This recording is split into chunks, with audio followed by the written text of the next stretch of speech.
Et bonjour à tous, vous êtes sur la chaîne de Maman Nini. En avant pour une nouvelle histoire. Vous avez été sages? Vous êtes bien assis? Aujourd'hui, je vais vous lire Oh, l'escargolo. Sous les tropiques vivait un escargot qui avait chaud. Un jour, alors qu'il transpirait sous le soleil, l'escargot se dit « C'en est trop !» Il quitta sa coquille et plouf, plongea dans la mer.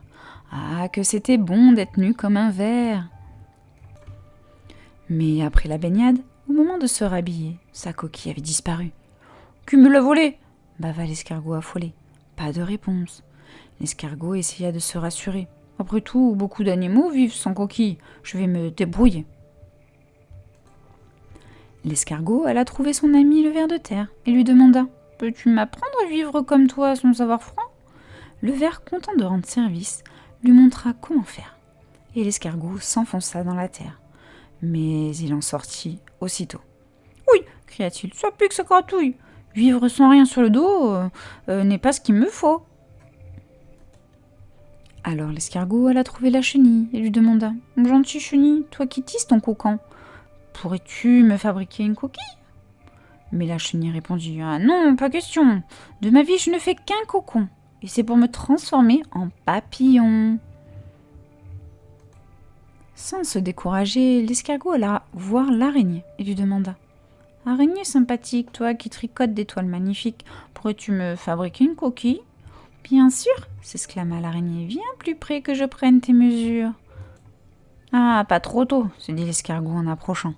Mais quand il vit l'araignée se frotter les pattes et sortir ses crocs, il comprit qu'elle voulait le manger. « Ah non !» s'écria-t-il avant de s'en aller. « Je veux m'habiller, pas servir de dîner. » Bredouille et de mauvaise humeur, l'escargot retourna sur le sable. Soudain, il crut voir sa coquille cachée sous une algue.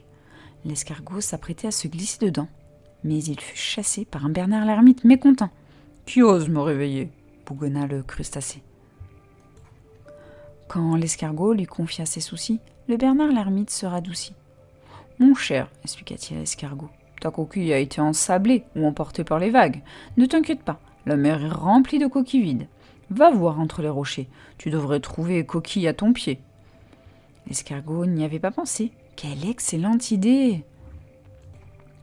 L'escargot gagna les rochers. Le Bernard l'ermite ne l'avait pas trompé. Il y avait là des coquillages de toutes les formes et de toutes les couleurs. Malheureusement pour l'escargot, aucun n'était à sa taille. Les uns étaient trop petits, les autres trop longs ou trop plats. Quand enfin il dénicha une jolie coquille de bulot en forme de cornet.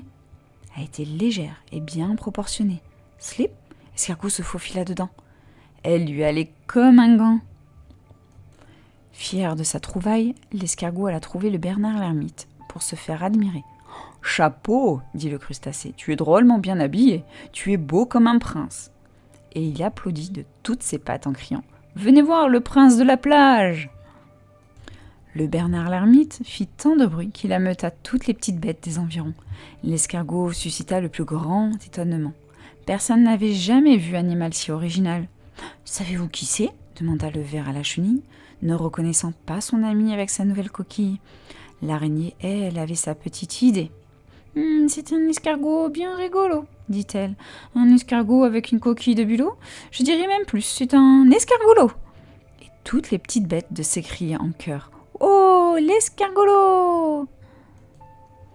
Depuis ce jour, l'escargolo garde sa coquille pour plonger dans l'eau.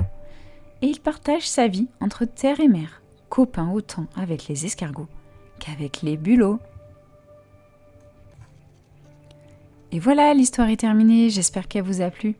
Je vous dis à bientôt pour une nouvelle histoire. N'hésitez pas à vous abonner pour en découvrir plein d'autres. Bye bye!